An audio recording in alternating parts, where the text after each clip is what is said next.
Mis hermanos, Dios les bendiga. Hermanas, también Dios me les bendiga a todos los que nos escuchan y nos ven. Gracias al Señor damos por sus bendiciones, por sus misericordias, por sus bondades, por su cuidado, por su protección. Estamos leyendo en el libro de Efesios, el capítulo 4, y quiero que por favor, que estamos estudiando ahí la bendita palabra del Señor, y quiero que por favor vayamos al versículo 26 y el versículo 27. Ahí nos quedamos en el estudio. La palabra del Señor dice: airaos, pero no pequéis. No se ponga el sol sobre vuestro enojo, ni deis lugar al diablo. Ahora, podríamos leerlo de una manera que lo podamos llegar a entender más claro, ¿verdad? Sé que está claro, pero para podernos ayudar, podríamos leerlo de la siguiente manera. Si se enojan, no permitan que eso los haga pecar. El enojo no debe durarles todo el día, ni deben darle al diablo oportunidad de tentarlos. Básicamente esto es lo que nos dirían estos versículos, dos versículos 26 y 27 del libro de Efesios capítulo 4. La palabra de Dios nos indica que existe un tipo de ira o un tipo de enojo que es tolerable. Pero nos dice que no debemos de dejar que nos haga pecar. Ahora la pregunta surge y uno podría llegar a pensar: ¿cuánto pensamiento malo desprendido por el enojo? ¿Cuánta palabra hiriente desprendida del enojo? Hay personas que no dan golpes, pero sus palabras son más duras que un golpe. Ahora, ¿cuántas relaciones rotas o destruidas a consecuencia de la falta de control en cuanto a la ira o enojo? ¿Cuántas mujeres sometidas conforme a este enojo? ¿Cuántos hombres adheridos conforme a este enojo? Ahora, ¿cuántas relaciones entonces conyugales desquebrajadas por el enojo?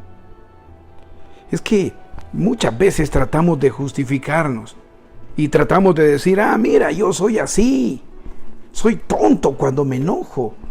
Es que lo heredé de mi abuela, lo heredé de mi abuelo, lo heredé de mi antepasado.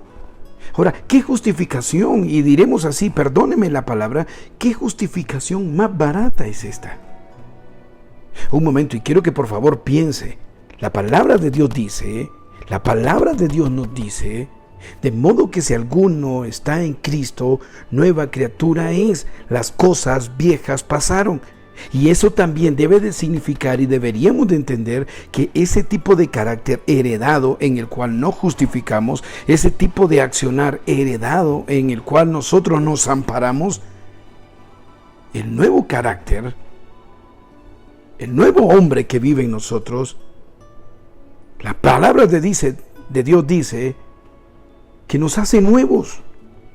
Ahora, debe de existir un control. No deberíamos de permitir que el enojo nos controle. Recuerde que cabalmente lo que nos dice a nosotros la palabra del Señor en 2 de Timoteo capítulo 1, versículo 7, referente a un dominio propio. Porque no nos ha dado Dios un espíritu de cobardía, sino de poder, de amor. Y termina diciendo el apóstol Pablo, de dominio propio. Aquí en el libro de Efesios, el capítulo 4, versículo 26 y versículo 27, encuentro claramente, visiblemente, 3 renglones.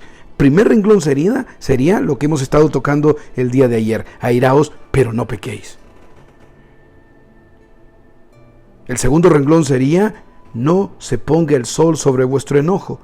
Y decíamos que no deberíamos de darle tanto lugar al enojo, porque si le damos tanto lugar al enojo, entonces saltaría el tercer renglón: ni deis lugar al diablo. Cuando nosotros voluntariamente omitimos estos consejos, sucederá lo mismo que sucedió a Caín. ¿Lo recuerda?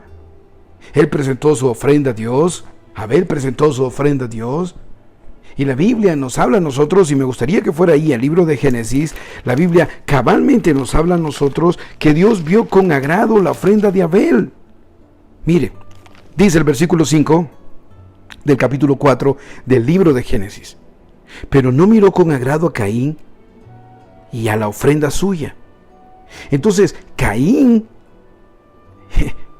creo que fue dominado por la ira. No tuvo control de su ira. No dio lugar a un arrepentimiento. Dios se lo dice. Le dice, si bien hicieres.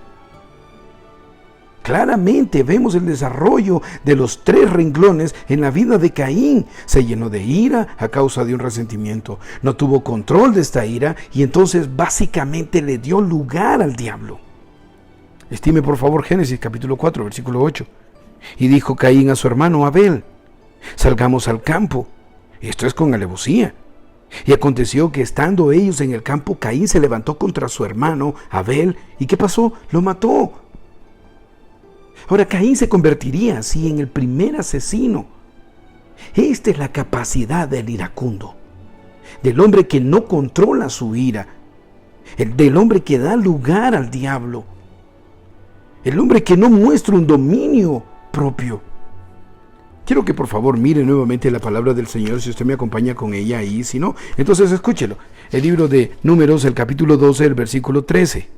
Escuche por favor lo que aquí dice. Entonces Moisés clamó, capítulo 12, el versículo 3. Y aquel varón Moisés era manso, más que todos los hombres que había sobre la tierra. Estime por favor la descripción que se hace del siervo Moisés. Manso. Y mire por favor cómo se subraya, más que todos los hombres que había sobre la tierra. Ahora, busqué la palabra manso en el diccionario y es amplia la definición de esta palabra y le va a sorprender. Escuche, la palabra manso significa benigna, suave, que no es bravo, que es apacible, sosegado o tranquilo. Y entonces lo que la palabra del Señor nos está diciendo es que Moisés era eso, no bravo.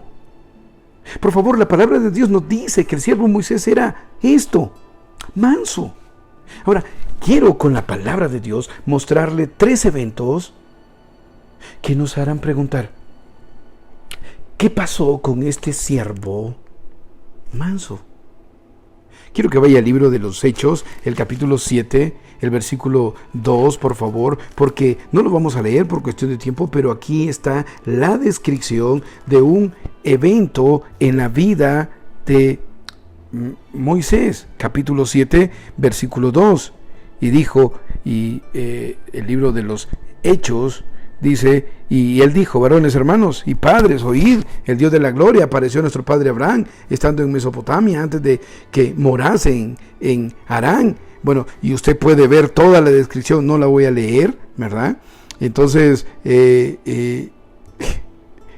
dice la Biblia en este relato que en el versículo 24, para ser exacto, y al ver a uno que era maltratado, estamos hablando de Moisés, y al ver a uno que era maltratado, lo defendió, e hiriendo al egipcio, vengó al oprimido. Ahora, por favor, la Biblia me dice que era manso, pero este evento marca que este hombre manso, que este siervo manso, mató a un hombre. En el libro de Números, el capítulo 20, por tiempo no lo voy a leer, capítulo 20, versículos 7 al 12, dice que la forma en que habló el siervo Moisés a la peña no era la manera en que tenía que hacerle. Él le habló de forma diferente. Y Éxodo capítulo 32, el versículo 19 al 35, dice la Biblia y expone la Biblia que el siervo manso Moisés destruyó, hizo pedazos las tablas con los 10 mandamientos. Todos estos 3 eventos, marcados en Hechos, en Números y en Éxodo, son eventos de todos estos ataques de ira no controlada. La ira muchas veces se debe a factores internos en nosotros que nos hacen actuar, contrario al dejar actuar a Dios en nuestras vidas. La ira se debe a la falta de control de dominio propio. Se debe al exceso de orgullo. Es resultado de un desorden moral en nuestras vidas. Mi querido hermano y hermana, haga inventario y estime, por favor, por un momento, cuánto daño hemos hecho por la falta de control de la ira en nuestras vidas. Que Dios me le bendiga. Voy a orar por usted ahora. Padre, sé que tenemos que ser hombres y mujeres con dominio propio. Tenemos que aprender a controlar, Señor, y a no dar lugar a Satanás. Padre, ayúdanos a ser hombres y mujeres no iracundos. Tú recibirás honra y gloria. En el nombre de Cristo Jesús, tu Hijo amado. Oramos. Amén y amén. Manténgase buscando las cosas de arriba. En el nombre de Jesús, que Dios te bendiga.